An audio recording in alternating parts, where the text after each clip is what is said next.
Εμείς οι άνθρωποι είμαστε έτσι προγραμματισμένοι και έτσι έχουμε εξελιχθεί να δείχνουμε καλοσύνη στους άλλους. Are you ready for your positive for you shots? Are you ready?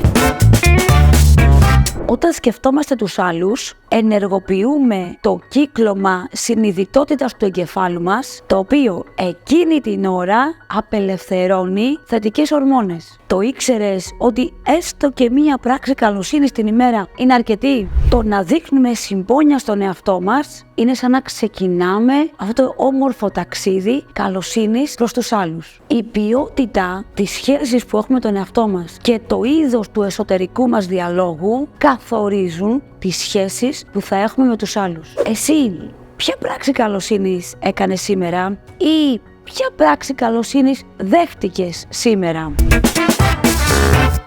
Έχουμε φτιάξει μία ομάδα παρέα στο Facebook, Positive Thinking of Mind. Έχω το σύνδεσμο από πάνω. Θα χαρούμε πολύ να έρθεις και εσύ στην παρέα μας για περισσότερα tips αυτοβελτίωσης και θετικότητας στη ζωή μας.